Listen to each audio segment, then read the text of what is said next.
네, 안녕하세요. 믿는 생각입니다. 오늘은 특별 손님을 모셨습니다. 우리 길석교회에서 기술 지원을 맡고 있는 이제 아주 테크놀로지한 이제 손님을 모셨고요. 이제 교회에 관해서 여러 가지 좀 고민을 같이 좀 나눠보면 좋겠다라는 생각으로 모셨습니다. 자, 간단한 자기소개 부탁드립니다. 네, 안녕하세요. 저는 이름은 전수훈이고요. 그리고 목사님하고 같이 길석교회 활동한 지는 이제 2, 3년 되는 건가요? 그쵸, 이제 처음부터 같이 했으니까 어느덧 3년 됐고, 3년 그 전에도 본 지가 이제 몇 년 됐죠. 그래서 사실 본 지는 꽤 오래된 것 같아요. 네, 수님 하시는 일 간단히 소개 부탁드립니다. 네, 저는 소프트웨어 프로그래머로 이제 일을 하고 있고요. 일을 이제 한 10년 정도 한 것 같네요. 그래서 이제 뭐 보통 알고 계시는 웹사이트 같은 거나 아니면 뭐 모바일 어플리케이션 같은 거 그런 것들을 만들고 있고요. 그리고 최근에는 이제 그러니까 게임 회사는 아니지만 게임과 관련된 서비스를 만드는 회사에서 일을 하고 있습니다. 네, 어쨌든 프로그램 개발자 이렇게 하면 되나요? 아니면 용어가 또 있어요? 다른 사람한테. 여러 가지 이야기를 하긴 하는데 저는 그냥 보통 그냥 소프트웨어 개발자라고 그냥 얘기하긴 해요. 네. 일단 개인적으로는 이제 수님이 일하는 영역에서 어떤 일하는 방식이라든지 사람들과 소통하는 방식 뭐 이런 것들을 보면서 굉장히 인사이트를 많이 얻었고, 이제 저도 이제 교회 모임을 이제 운영하는 방식에 대해서 이제 좀 배울 건 배워보자. 길석교회 처음 시작할 때부터 좀 그런 생각이 있었습니다. 근데 지금 저희가 이제 코로나 때문에 조금 어려워진 점이 많은데, 우리 코로나 얘기부터 먼저 하고 이제 그 다음 얘기하면 좋을 것 같아요. 저는 사실 이제 교회 쪽에서 일하는 사람 입장에서는 저는 이제 친구들이 다 목사니까 이 코로나 지금 1년 반 됐을 때 이 난리가 아니거든요. 이 코로나로 오는 타격이 우리 사회 여러 영역에서 다 타격을 줄 것 같긴 한데 교회는 특히 커요. 혹시 신앙생활 하면서 난 코로나 때문에 이거 좀 불편한 것 같다, 내 생각이 없을 수도 있고 있을 수도 있는데, 혹시 그런 거 있으신가요? 어떻습니까? 사실 개인적으로 이제 코로나 때문에 힘들었다라고 하는 특히 신앙생활 영역에서는 그런 거는 거의 없었던 것 같고요. 왜냐면 아마 제가 생각하기에 이제 영향을 어쨌든 코로나에 많이 받은 부분은 사람들이 물리적인 공간에 많이 모여야만 할 수 있는 활동들이 제일 이제 영향을 많이 받은 거라서 근데 뭐 4인 모임, 2인 모임 이런 거는 이제 어느 정도 좀 그 아예 모임 자체가 힘들어지니까 좀 어렵지만 그런 거 외에 이제 다른 것들 예를 들면 뭐 꼭 오프라인으로 이제 사람들끼리 서로 모여서 얘기를 하진 않아도 어쨌든 대화를 사람들끼리 다 할 수 있고 근데 이제 그런 게 익숙하지 않은 사람들에게는 좀 영향이 있었을 텐데 저는 크게 없었던 것 같아요. 근데 교회야말로 사실 물리적으로 모여 사는 게 제일 많은 집단 중에 하나였잖아요. 네. 그런데도 별 타격은 없으셨어요? 네. 사실 그 교회 공간에 가서 뭘 하는 것과 거기 가지 않고 뭘 하는 게 큰 차이가 느껴지진 않았던 것 같아요. 지금 저희 길석교회도 작년 2월부터 해서 지금 거의 온라인으로 가고 있단 말이죠. 그렇죠. 저도 뭐 교회 모이는 분들 중에 이건 생각이 다 다를 수가 있어요. 나는 이제 오프라인이 사실 좀 더 좋다, 그런데 좀 타격이 좀 있다, 이런 분도 있을 수 있고, 하지만 수님은 딱히 뭐 그런 타격은 별로 없는 걸로 하시는 일에도 그 프로그램 개발이나 이런 쪽에서도 타격은 별로 없으십니까? 형태가 조금 달라지긴 하지만 어쨌든 저는 이제 소프트웨어를 만들고 이제 그거 가지고 이제 그러니까 사무실에서 제가 일을 하더라도 어쨌든 뭔가 직접 말할 때도 있지만 뭐 메신저로 얘기를 하기도 하고, 그다음에 주로 이제 결과물 같은 거는 그러니까 제가 작업하는 것들 같은 경우는 어차피 온라인을 통해서 이제 서로 공유가 되는 거기 때문에 그런 거는 산업에 영향은 있었지만 개인적으로 영향은 크진 않았던 것 같아요. 자, 저 이제 믿는 생각은 코로나 때문에 완전히 죽을 맛인데, 이제 수님은 전혀 타격이 별로 없었던 걸로. 오히려 믿는 생각이 또 수혜이지 그런가요? 않나요? 네. 구독자 좀 올라가서? 구독자 올라가고 온라인 모임이란 게 좀 더 메리트가 좀 되기 시작하고. 그렇죠. 솔직히 유튜브 보고 지금 저희 교회로 오시는 분들이 있으니까 그러고 보면 혜택이 좀 있긴 한 거네. 그렇죠. 그럴 수도 있겠네요. 저는 힘들다고만 생각했는데 그런 면도 있는 것 같습니다. 일단 그 수님 같은 경우에는 제가 이제 오래 봤는데, 저는 이제 코로나 기간에야 처음 줌이란 걸 해봤고, 화상으로 소통하는 거 아니면 음성 채팅 이런 걸 저는 태어나서 처음 사실 해봤어요. 근데 제가 수님을 그 전에부터 봤을 때 수님은 코로나랑 상관없이 이미 그런 걸 하고 있었단 말이에요. 그 외국에 있는 분들과도 화상으로 뭔가 작업들을 해왔고, 그리고 최근에 회사에서 일하는 거 보니까 인터넷 공간에서 그 사무실 만드는 거 이름이 뭐였죠? 게더타운이라는 서비스가 있어서 거기서 이제 살짝 게임처럼 이제 공간을 2D 공간을 좀 꾸밀 수 있고, 아무래도 이게 2D다 보니까 뭐 PC 사양이 좀 안 좋거나 그래도 큰 무리는 없거든요. 그런 서비스가 최근에 이제 등장을 해서 거기 그 서비스를 좀 이용해서 같이 협업을 해보고 있죠. 그 캐릭터 그걸 뭐 아바타라고 합니까? 그거 자기 돌아. 네, 아바타라고 하죠. 그러니까 온라인 공간에 가상의 어떤 공간, 사무실 같은 뭐 그런 공간들이 만들어지고 자기 캐릭터를 조정해서 움직이면서 이 사람들과 회의도 하고 같이 공동 작업도 하고 막 이런 거죠. 이제 이런 거를 이제 요걸 가지고 일을 하시는 걸 제가 옆에서 봤는데, 그래서 이제 질문이 요겁니다. 메타버스라는 이야기가 요즘 많이 나오고 있어요. 이분은 현업에서 그렇게 일을 하고 있는 분이고, 사실 메타버스라는 말이 저도 생소하거든요. 메타버스가 뭔지 혹시 설명 가능하십니까? 사실 메타버스라는 용어 자체는 예전부터 저희가 막 얘기해왔던 가상세계 막 이런 거랑 사실 좀 연결되긴 하는데, 요즘 들어서 좀 연결되는 건, 그러니까 완전하게 메타버스라고까지 얘기하려면 사실 거기는 그런 단순한 뭔가 커뮤니티성 그런 걸 떠나서 경제적인 거 아니면은 실질적으로 뭔가 인간이 생활 자체를 메타버스 안에서 하는 것만으로 가능해져야 이제 실질적으로 메타버스라고 부를 수 있지. 아직 그 단계까지는 아니지만 이제 간접적으로 코로나 이후에 이제 영향을 많이 주고 있죠. 예를 들면 온라인 공간에서 전시회를 연다거나 이제 그거를 그냥 예전 웹사이트처럼 그냥 한 명 한 명 들어가서 그냥 스크롤해서 보고 이런 게 아니라 누가 그 가상 공간 안에 실제로 그 시간에 이제 와서 같이 함께 하고 있고, 그걸 누가 큐레이팅을 해주고 있고, 아니면 작가가 이제 거기서 직접 그 관람객 분들에게 이제 뭐 작품을 판매를 하기도 하고, 그런 게 이제 이루어지기도 하죠. 그러니까 가상의 어떤 공간에서 뭔가 소통하고 활동하고 하는 그런 거를 메타버스라고 하는 건가요? 그쵸. 그거를 이제 예전에는 예전에 PC 통신 이런 거 해보셨으면 알겠지만 텍스트로만 이루어졌었고, 이제 그런 것들을 게임을 해보시면 이제 캐릭터가 그 실제 공간은 아니지만 실제처럼 꾸며진 공간 안에서 뭘 해나가잖아요.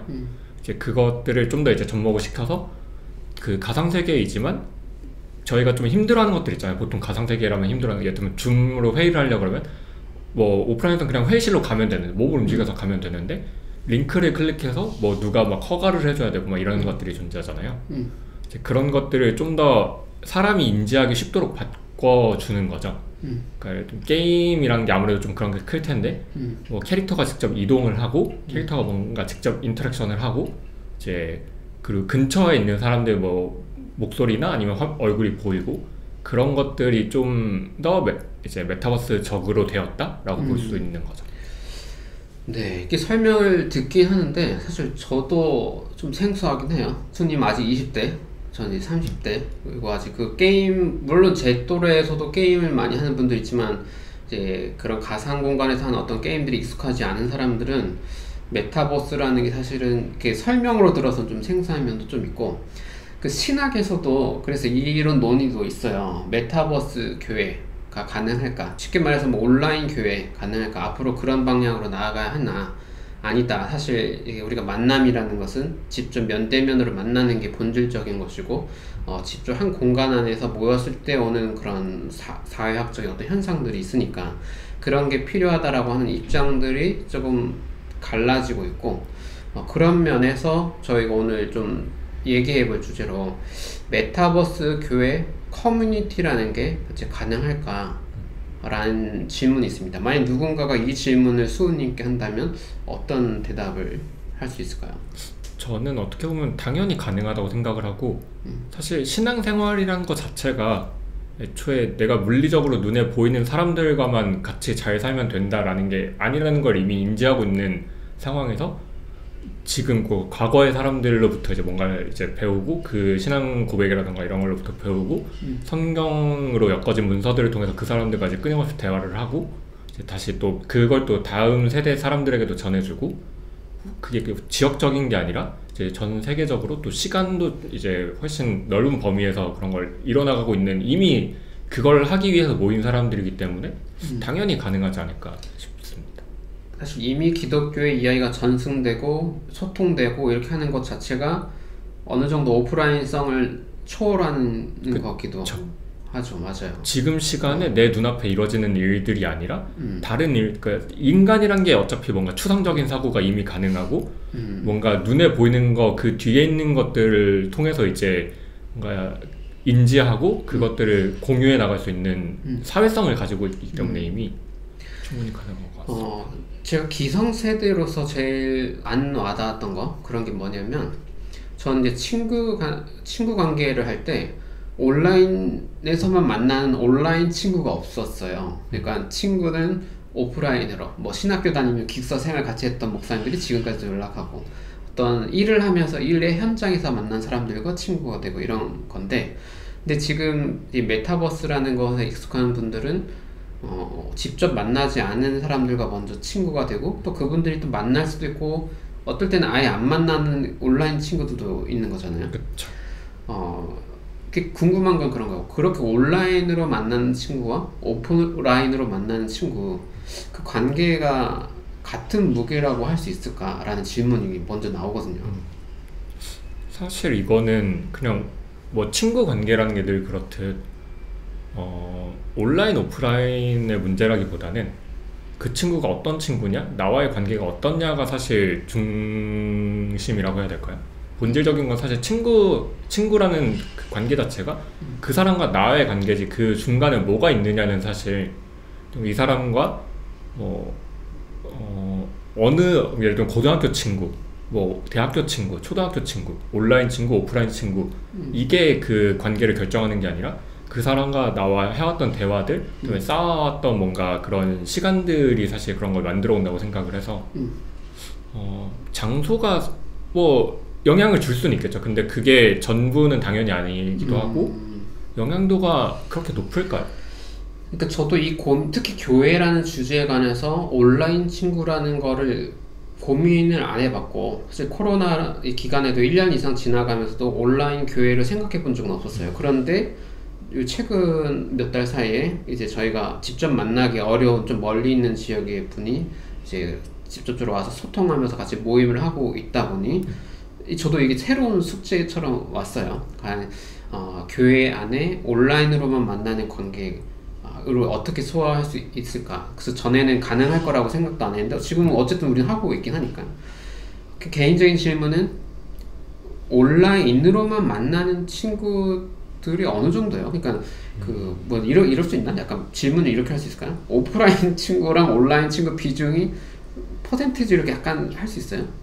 사실 나누기는 좀 어려운 것 같긴 하거든요. 어쨌든 한국에 있는 사람이라면 이제 오프라인에서 각 뭐 몇 년에 한 번씩이든 볼 수도 있는 거니까 오프라인에서 봤냐를 사실 기준으로 나누기는 좀 애매한 것 같기도 하고 근데 그 사람과의 의사소통이나 뭐 그런 관계성이 오프라인에서 중심이냐 온라인이 중심이냐 했을 때는 온라인 중심이 압도적으로 많긴 하죠. 친구 관계에 네. 온라인 중심으로 소통하는 친구가 압도적으로 많다고요? 근데 다들 그렇지 않나요? 지금 시대에 난 아닌데 대화를 오프라인에서 사람들과 더 많이 하는 게 아니라 당연히 온라인에서 더 많이 하게 되고 더 많은 사람들과 온라인에서 더 얘기를 더 많이 하잖아요. 비록 그 친구가 오프라인을 그 관계를 통해서 알게 된 친구더라도 관계가 쌓여온 시간들이나 뭐 의사소통하는 시간들이 온라인에서의 그 빈도라든지 시간이 더 많을 것 같은데 이렇게 사람과 사람의 관계가 만들어지는 방식, 친구가 만들어지고 친구 관계를 유지하는 그 스타일 자체가 기성세대랑 지금의 새로운 세대랑 엄청난 차이가 있는 것 같아요. 그쵸. 그래서 사실 어떻게 보면 만날 수 있는 사람의 숫자도 좀 많이 다르긴 한데 뭐 코로나가 아니었어도 오프라인 모임을 나가서 만난다면 제가 큰 그룹에 가 있지 않는 이상, 또 뭐 교회도 뭐 한 몇백 명 있는 그런 교회를 가지 않는 이상, 뭐 주변 사람들 뭐 몇십 명이면 그러면 몇십 명만 만나게 될 거잖아요. 근데 이제 그 사람들과 관계를 계속 유지할 수 있는 방법도 그 오프라인 모임에 계속 있느냐, 아니면 다른 활동을 하고 다른 곳에 있지만 그 사람과 이제 온라인을 통해서 이제 커뮤니케이션을 계속 할 수 있느냐. 그 생각해 보면 저는 기성세대들도 사실은 비중은 어쨌든 온라인이신 분들이, 이게 비록 뭐 텍스트 채팅 이런 게 아니라 통화 같은 거일지라도 그게 훨씬 더 많지 않을까요? 맞아요. 그리고 이 고민이 저도 이제 청소년 사역, 청년부 사역 한 6년 하고 지금 이제 개척해서 한 3년 됐는데, 나름 청년부 사역할 때도 많은 오프라인으로 많은 관계들을 만나왔고 많은 사람들과 이제 소통하고 해왔지만, 그 관계들이 과연 다 본질적으로 지속 가능한 관계들이냐, 계속 만나고 있는 관계들이냐 하면 그렇지 않은 게 많거든요, 사실은. 정말 많은 사람들을 만나왔지만 그냥 지나간 사람들도 엄청 많았어요. 그래서 오프라인으로 만나야만 진짜 의미 있는 관계, 정말 지속 가능한 관계라고 할 수는 없겠다라는 거를 오히려 목회를 하면서 좀 느끼는 것 같기도 하고, 저는 코로나 때문에 새롭게 좀 훈련하게 되는 거지만 이미 그렇게 살아오고 계시는 분들도 많다. 코로나랑 별개로. 그죠? 아마 그 초등학교 교과서에도 나오는 내용이겠지만 지구촌이라는 얘기가 이미 옛날부터 등장했고, 그게 가능해진 게 이제 사실 어떻게 보면 교통통신의 발달인데, 교통은 이제 실제로 가는 걸 이야기하는 거고, 통신, 그러니까 물리적인 것들이 왔다 갔다 하는 거, 통신은 이제 뭐 커뮤니케이션이 된다라는 얘기잖아요. 이미 그런 시대가 온 지는 한참 됐는데, 당연히 사람들 인식 속에서는 어쨌든 내 눈앞에 보이는 게 좀 더 직관적이기 때문에 그게 좀 더 자연스럽다는 느낌은 들겠지만, 실질적으로 살아가는 데 영향을 더 많이 주는 거는 결국에는 그 더 넓은 범위의 사람들인 것 같기도 하고요. 이거 또 어쨌든 내 생각에 또 저처럼 올드한 세대는 또 이 질문이 있을 수 있어. 아무리 온라인 친구 많아도 직접 만날 수 있는 오프라인 친구가 좀 있어야 안 외로운 거 아니야? 약간 이런 질문 있잖아요. 진짜 만나서 같이 밥을 먹고 같이 걸을 수 있고, 이런 관계들이 좀 풍성이 있어야 덜 외롭지 않을까 라는 게, 올드한 세대는 그 질문 딱 떠오르거든요. 뭐 그러니까 예를 들면 밥을 같이 먹을 친구가 없다라는 건 좀 당연히 좀 힘들긴 하겠죠. 근데 이제 밥을 같이 먹을 수 있는 친구를 평생에 몇 명을 유지할 수 있느냐. 예를 들면 뭐 그렇게 숫자가 뭐 이게 100명, 200명, 뭐 1000명 이렇게 될 필요가 없잖아요. 그렇죠. 뭐 그 시간에 맞는 사람을 그냥 그렇게 같이 지내면 되는 건데, 그 관계를 계속 유지하기 위해서 그 사람과의 관계를 오프라인으로 계속해서 유지해 나갈 거냐는 사실 이미 불가능하잖아요. 저희가 뭔가 어떤 마을에서 정착해서 거기서 그 사람들과 계속 살아가는 그런 게 아니고, 이미 이사도 가고 직장도 옮기고, 심지어 뭐 다른 일로 또 지역적으로 옮겨지기도 하고, 이미 수십 년 전부터 이제 저희가 맺어온 관계들은 대부분 유지하려면 그 혼합을 하게 되겠죠. 그러니까 오프라인이 가져오는 그런 효과들, 그런 좋은 점들과 온라인이 가져오는 그 뭐라고 하죠? 계속해서 연결되어 있을 수 있는 상태? 그거를 결국에는 사람들이 섞어갈 거고, 그게 없는 사람들은 어디 뭐 지금 뭐 되게 어디 수행을 하고 계신 분이라던가 그런 분들이 아니라면 현대 사회를 살기는 좀 힘들지 않을까요? 하긴 그 오프라인으로 그렇게 직접 만나고 막 이렇게 할 수 있는 실질적인 친구 관계 수는 물리적으로 많을 수가 없긴 할 것 같아요. 그렇죠. 그리고 그 말씀하셨듯이 직장을 옮기거나, 현대인들은 워낙 그게 많아가지고 지역을 옮기거나 그러면 그 관계들이 사실 좀 이어가기는 어렵고 다시 온라인 친구가 되겠지. 이제 오프라인으로 했던 친구들도 해외로도 많이 가고 막 이동을 많이 하니까. 자, 그러면 저희가 이제 그 다음으로 처음 이 질문을 이렇게 잡았죠. 그 메타버스 교회 커뮤니티 가능할까 했는데, 왜 이렇게 했냐면, 저도 이제 올드 세대로서 공동체라고 하면 뭔가 오프라인으로 모이는 모임 느낌이 난단 말이에요. 제가 그 전에 이제 목사로서 활동할 때 교회 공동체 공동체 뭔가 오프라인 딱 와야 뭔가 손에 잡히는, 뭔가 보여야 공동체인데, 근데 이제 메타버스 온라인으로 소통하는 이건 뭔가 그걸 공동체로 하기는 뭔가 어색한 느낌이 있고 소통하고 연대한다는 의미로 커뮤니티라는 말을 조금 썼는데 그게 좀 괜찮다고 생각하시는지 첫 번째 질문 있고 두 번째는 그러한 기독교 커뮤니티, 교회 커뮤니티가 필요하다고 느끼는지 그것도 좀 궁금합니다.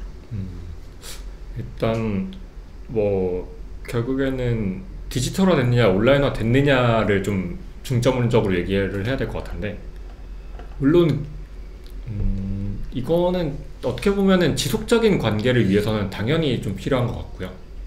그러면 아마 지역 교회 같은 경우는 그 지역을 떠나면 나갈 수 없다라는 한계가 명확히 있고 그렇죠. 이미 있죠. 저희도 모임 즐겁게 잘 하다가 이제 취업이나 이런 이유로 코로나 전 기간은 이렇게 지방으로 가면 당연히 우리는 모두가 이제 헤어지는 거라고 생각을 했었죠, 사실. 사실 저는 그렇게 보면 그런 공동체는 뭐 1, 2년짜리 모임 그러니까 그 사람의 입장에서는 1, 2년짜리 모임 길어야 5년, 10년의 모임 이런 게 될 거고 그다음에 공간적인 제약뿐만 아니라 사실 시간적인 제약도 있죠. 내가 일요일에 뭘 하게 되었다 이러면 이제 그 교회 모임에 참석할 수 없게 되는 거니까 그런 거를 어떻게 보면은 그런 장벽들을 넘어야만 지속할 수 있는 관계라는 거는 당연히 오래 가긴 힘들 거고요. 그러니까 물론 단기간에 규모를 만들어서 빠르게 뭔가 하긴 쉽겠지만 그걸 지속 가능하냐는 사실 물음표가 달릴 수밖에 없어서 지속하려면 어쩔 수 없이 네. 그러니까 관계라는 그 본질을 가로막는 것들은 하나씩 제거를 해나가야 되는 거죠. 그러니까 기존에 오프라인으로만 했던 교회 모임들 그걸 이제 공동체라고 했다면 온라인화되고 디지털화된 특성까지 합쳐져서 어떤 면에서 커뮤니티라고 말을 붙여도 그쵸. 괜찮겠다 약간 그런 거죠. 근데 이제 그런 질문이 오고 또 그 다음 질문이 오겠죠. 이 커뮤니티가 필요하냐? 왜냐하면 코로나 지금 1년 반이 2년이 돼가는데 교회에 안 나가, 그러니까 오프라인으로 했던 친구들이 이제 못 오거나 안 오거나 막 다양하잖아요. 그래서 제가 볼 땐 좀 궁금하지만 아무런 이제 기독교라는 주제로 아무런 소통을 안 하는 청년들 많단 말이에요. 그런 아무런 소통이 없어도 괜찮은지 일단 궁금하고 커뮤니티가 없어도 가능할까? 필요할까? 약간 이런 생각들은 좀 있거든요. 수님은 어떠세요? 저는 일단 자기가 관심이 있는 분야라면 동일하게 관심이 있는 사람을 결국엔 찾게 될 텐데 뭐 아까 말씀하신 경우 같은 경우 그걸 찾게 된 곳이 교회가 그러니까 그 기성교회라고 해야 될까 아니면 전통적인 교회 그런 형태가 아닌 걸 찾은 분들이 좀 있을 것 같긴 해요. 예를 들면 내가 신앙생활을 하지만 그냥 SNS에 글을 쓰고 누군가 이제 거기에 댓글을 달아주고 아니면 뭐 조금 과도기적인 세대로는 카페나 뭐 이런 네이버 카페, 네이버 밴드 이런 데서 활동을 하시는 분들도 계실 거고 그게 아니라면은 좀 아닌 분들은 어떻게 보면 수행을 하시는 분들이 아닙니다. 아까처럼 좀 비슷한 얘기가 될 수 있는데 내가 뭔가 관심이 있고 이런 생각이 있고 그거에 대한 발전이 있는데 대화를 하지 않는다면 그게 꼭 만나서 대화 이런 게 아니라 글을 통한 소통도 가능할 거고 뭐 음성을 통한 소통도 가능할 텐데 그런 게 없이 하시는 분들이 과연 존재할지 그리고 그 숫자가 얼마나 될지를 생각해보면 거의 없지 않을까 싶긴 해요. 그러니까 두 가지네. 그러니까 저희 이제 교부 시대 그러니까 AD 200년, 300년, 400년 시대에도 사막의 수도자들이란 사람들이 있었어요. 세상과 소통하지 않고 사막에서 개인 신앙 훈련한 사람들. 정말 아무런 교회나 커뮤니티 없이 정말 개인의 엄청난 영성으로 수도자처럼 살아가는 사람이 있을 수도 있고 아니면 그냥 기독교 신앙을 버리는 사람이 있을 수도 있고 뭔가 관심이 있다면 분명 소통하고 대화할 수 있는 어떤 방법을 찾긴 찾을 거다. 네. 하지만 이제 기성교회가 그 소통하는 방식이 이제 젊은 사람들은 정말 다양한 방법으로 소통을 하는데 거기에 조금 코드를 맞춰줄 노력이 필요한데 이제 막 이래서 정죄할 수 있잖아요. 기성교회 하는 분들이 우린 무조건 오프라인하고 뭐 하던 대로 해야 되는데 기존의 젊은 사람들은 다양한 방법으로 소통하고 지금 메타버스도 생각하고 이러고 있는데 이걸 서로 맞춰주진 않으면서 니네가 안 온 거야. 라고 정지하거나 손가락질하는 건 좀 아니라는 거죠. 그쵸. 어떻게 보면 선택지를 주지 않고 그러니까 무조건 뭔가 어떠한 형태를 강요해서 그걸로 인해서 오히려 본질에서 멀어지게 만드는 그런 장치가 돼버리는 거긴 하죠. 그러니까 원래 사실 교회가 지역 곳곳에 있는 건 접근성을 높여주려는 거잖아요. 그러니까 예를 들면 뭐 모두 지금 예루살렘 성전에 가서 예배를 드려야 합니다. 이게 아니게 되었잖아요, 이미. 그래서 교회가 곳곳에 세워지게 됐고 그걸 왜 더 확장하지 못하냐의 문제가 되는 거죠. 그러니까 교회가 곳곳에 세워진 건 사실 더 많은 곳에 찾아가고 더 많은 사람들이 활동을 할 수 있게 해주고 그걸 위해서인데 그걸 이제 물리적이지 않은 곳까지 확장해 나가는 단계에 있는 거고 그거를 거부한다기보다는 따라가지 못하는 게 되는 거죠. 사실 이런 부분은 개신교가 좀 이제 할 수 있는 부분이라고 생각해요. 사실 캐톨릭 교회는 그 지역 교회로 가게 되거든요. 이사를 하면 그쪽 가까운 지역에 소속된 성당으로 가게 되는 거고. 근데 이제 그거는 그 나름의 어떤 전통이 있고 사실 매력이 있었다면 개신교는 시대와 상황에 맞게 이 교회 소통을 어떻게 할 거냐를 이제 더 먼저 고민하는 교회라고 하면 그야말로 메타버스 교회 커뮤니티를 지금 진짜 고민하면서 이제 새롭게 구축해 나갈 그런 교회의 역량을 감당해야 될 것 같긴 해요. 그러면 이제 이 고민을 하고 계실 어떤 기독교인 분들 있을 수 있잖아요. 그런 이제 지속 가능한 메타버스 교회가 되려면 어떤 준비들이 좀 필요할까? 일단 제가 생각하기엔 아까 말한 것 중에 시간과 이제 공간의 제약이 있었는데 공간적인 제약이야 지금 코로나 때문에 강제적으로 어떻게 보면 풀어버릴 수밖에 없었을 거고 뭐 유튜브라던가 아니면 줌이라던가 그런 툴들을 사용해서 공간적인 제약을 이제 없애서 예배를 드리고 커뮤니케이션 할 수밖에 없었을 거고요. 이제 여기서 좀 더 나아가서 시간적인 제약도 사실 좀 그걸 무너뜨릴 수 있으면 훨씬 더 도움이 많이 될 거라고 생각하거든요. 시간적인 제약, 그건 어떤 말이죠? 그걸 무너뜨리는 거. 사실 주일에 저희가 뭔가 모여서 예배를 드린다는 게 주일 예배만 드려라 라는 게 사실 아니잖아요. 그리고 이제 그 주일 예배가 중요하지만 사실 주일에 예배를 드릴 수 없다면 다른 날에 예배를 드리면 되는 거고 그런 시간대가 맞는 사람들끼리 이제는 이제 공간적인 제약이 없기 때문에 시간만 맞으면 또 모일 수 있는 상태가 되었잖아요. 그런 식으로 교회라는 이제 그런 공동체가 공간과 시간 제약을 좀 더 뭐랄까 다양화하면 네. 오프라인 모임도 물론 가질 수 있고 주일 예배도 당연히 가질 수 있지만 그 외의 모임들도 이제 교회 안으로 이제 교회 안에서 할 수 있게 그걸 도와주고 그런 역할을 해야 되지 않을까 싶습니다. 예를 들면 일단 뭐 설교 같은 건 이제 영상으로 남기니까 주일에 바쁜 사람 나중에 볼 수 있는 거고 또 오늘 같은 경우에도 저희가 저녁에 온라인으로 이렇게 뭐 영화 보고 나서 이제 뭐 수다 모임을 하잖아요. 온라인 중심으로. 그리고 디스코드라는 거를 저희가 이제 처음 이제 수님이 제안해 주셔서 쓰고 있는데 온라인에서 채팅이나 음성 채팅 혹은 뭐 줌처럼 화상으로 하는 거를 채널별로 방마다 만들 수 있어서 교회 뭐 큰 교회든 작은 교회든 그 안에서 작은 모임으로 어떤 특정 주제로 수다하고 싶은 사람들이 좀 편하게 소통할 수 있는 그런 시스템은 저 태어나서 지금 디스코드 처음 해봤거든요. 게임을 안 하니까 굉장히 신선하고 재밌었던 것 같아요.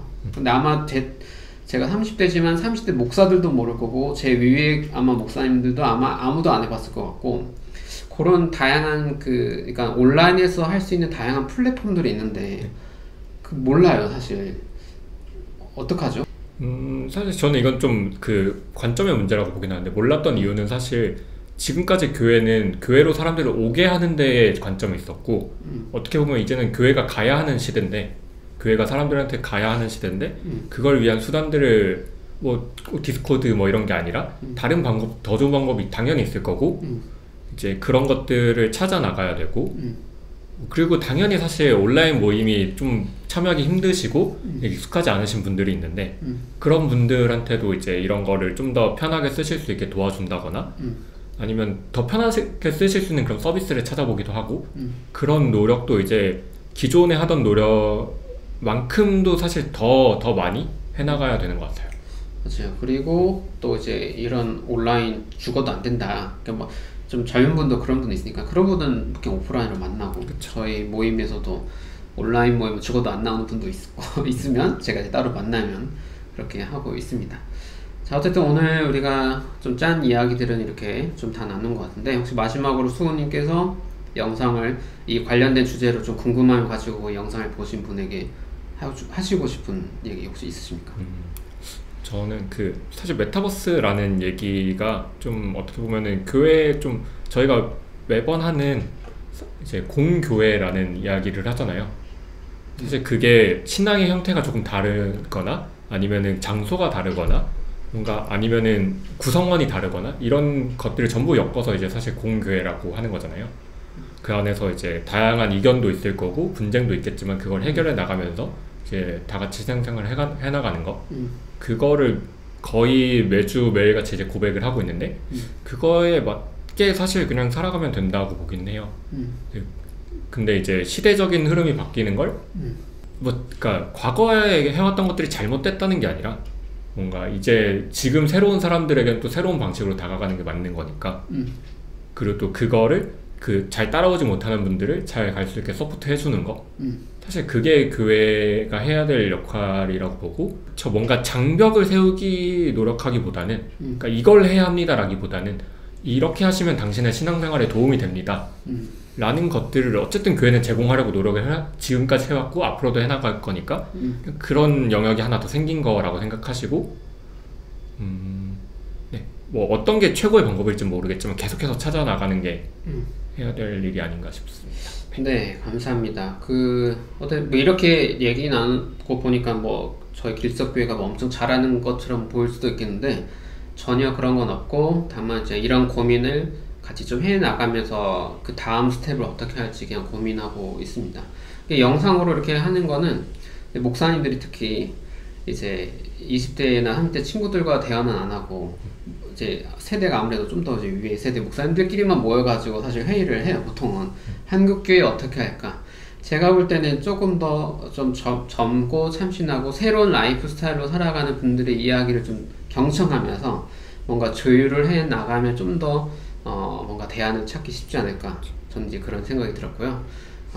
아주 귀한 이야기 해주셔서 나눠주셔서 너무 감사드립니다. 자, 그럼 오늘 영상을 이렇게 마치도록 하겠습니다. 감사합니다. 감사합니다. 네, 수고하셨습니다.